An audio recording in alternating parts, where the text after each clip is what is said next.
Aujourd'hui, les agriculteurs africains ont des problèmes dans leur culture. Problèmes de maladies et problèmes de rendement de plus en plus faibles. Ils se tournent alors vers l'utilisation abusive d'engrais et de pesticides chimiques coûteux, dangereux pour l'environnement et dangereux pour leur santé et celle des consommateurs. Avec ma start-up, j'ai développé un produit, le produit Biotri, à base de micro-champignons, à utiliser en pulvérisation simple ou en engrais pour protéger la culture, mais aussi pour augmenter la croissance des plantes et accroître les récoltes. Et aujourd'hui, j'ai sélectionné les micro-champignons que nous allons utiliser et développer un prototype. J'espère que grâce au Green Startup Challenge, j'aurai assez un appui technique et financier pour commencer des tests en plein champ, mais également pour démarrer une production semi-industrielle pour les agriculteurs.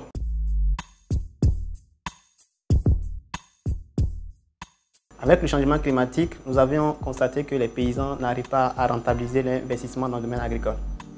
Et nous, ayant connaissance des résultats des recherches innovantes des instituts de recherche, nous avons décidé de créer une application qui nous permet de collecter l'ensemble des données innovantes qui peuvent permettre aux paysans de s'adapter au changement climatique et aussi de mieux cultiver pour un bon rendement agricole. L'ensemble des données que nous collectons nous permet de créer, de fabriquer des jeux vidéo, une application jeux de cartes et des vidéos en langue locale. Nous sommes un groupe de jeunes composé d'infographes, d'agronomes et de développeurs d'applications. Nous travaillons avec plusieurs partenaires, des coopératives et des producteurs. Et nous sommes à la recherche des partenaires techniques et financiers, des structures d'encadrement telles que l'AIE.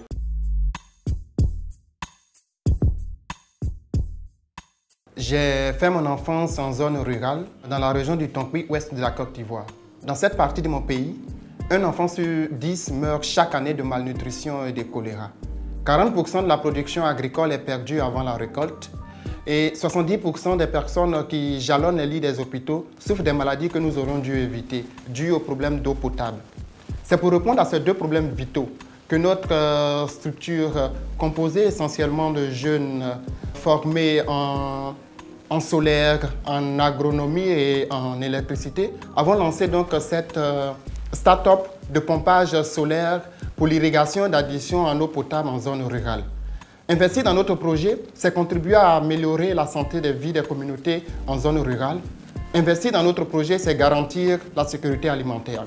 Alors, si vous voulez investir dans un projet à fort impact social en Afrique et rentabiliser votre investissement, n'hésitez pas à nous contacter.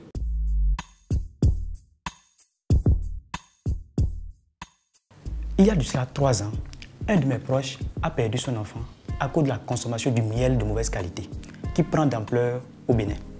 Cette situation m'a frustré et m'a conduit à monter l'entreprise sociale Happy Service Monde, spécialisée dans la valorisation des produits bio de la ruche.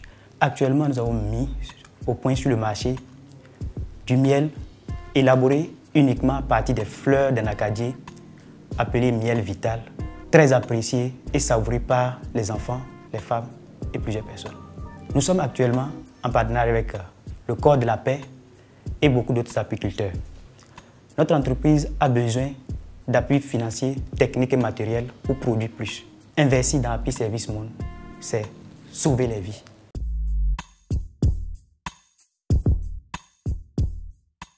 Très souvent, nous rendons à l'hôpital pour recevoir des soins dont les résidus sont entre autres les seringues, du coton, des compresses souillées qui constituent des déchets biomédicaux, dont l'élimination exige un processus très rigoureux. Malheureusement, la plupart des centres de santé au Togo ne disposent pas d'incinérateurs, ce qui est étayé par l'OMS qui dit qu'environ 64% des centres de santé du tiers-monde n'éliminent pas correctement leurs déchets biomédicaux.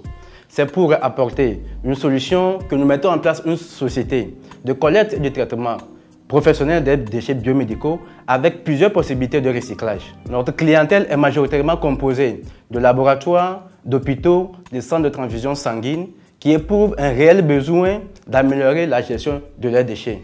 Notre projet permet non seulement de lutter contre la pollution environnementale, mais aussi de sauvegarder la santé publique.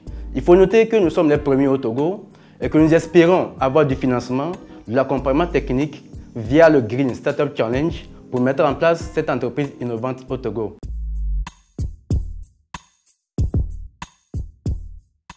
Au Bénin, la majorité de la consommation du poisson proviennent des étangs piscicoles, ce qui contribue à 5% pour le PIB du Bénin.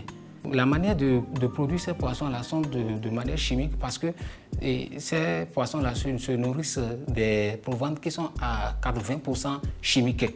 Donc nous avons dû procéder à l'élevage des vers de terre très simple, naturel et riche en protéines pour pouvoir pallier à ce problème-là. Nous avons besoin des matériels techniques et des investisseurs pour agrandir à grande échelle notre exploitation. Merci de pouvoir consommer du poisson bio.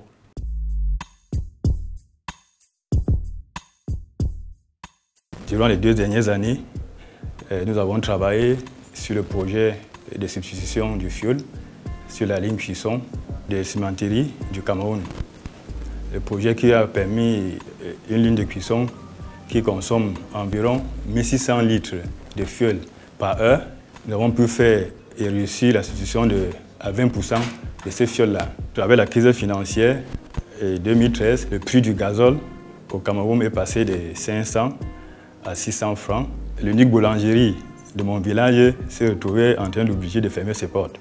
Sermé, qui est une société que je porte avec mon équipe, a donc mis sur pied une solution qui s'appelle OptiDiesel 1. OptiDiesel 1, c'est une solution hybride gazole-biomasse qui va permettre de réduire la facture d'énergie des boulangeries. Nous avons besoin du soutien financier et technique pour mettre sur pied une mini-boulangerie qui va nous servir de base expérimentale et marketing pour la promotion de cette solution.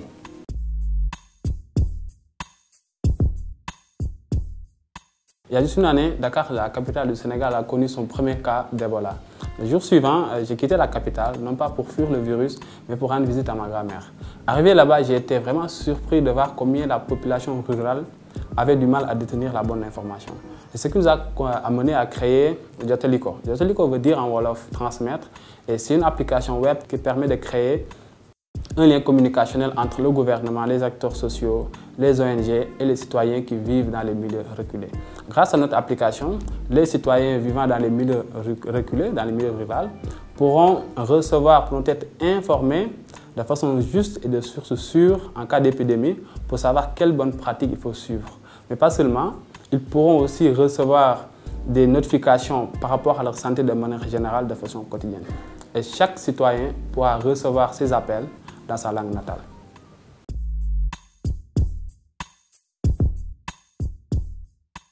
Depuis ma naissance jusqu'à cet âge, je n'ai jamais grandi dans un environnement salubre. Ma ville natale, Kinshasa, produit environ 6000 tonnes de déchets solides par jour. Et cela lui a valu la qualification de la capitale la plus sale du monde dans le passé. Et face à ces problèmes, nous avons développé un pavé écologique fabriqué à base de plastique recyclé mélangé avec du sable, qui est un écomatériau de construction pour favoriser l'assainissement urbain, assurer un habitat durable et contribuer à la meilleure santé des populations. Notre projet a été lancé il y a 10 mois et nous avons déjà environ 10 clients. Notre équipe est composée de 2 environnementalistes et d'un architecte qui nous aide à répertorier des clients. Cependant, nous sollicitons le désir pour industrialiser notre chaîne de production en grande quantité et à meilleure qualité.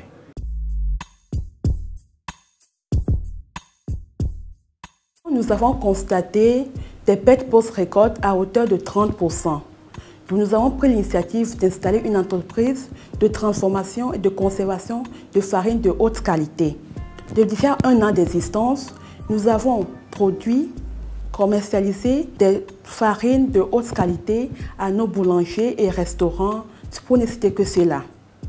Fort est de constater que nos machines consomment trop d'énergie, d'où nous avons besoin d'un ingénieur en énergie pour améliorer nos rendements et surtout maximiser l'impact social pour nos femmes productrices.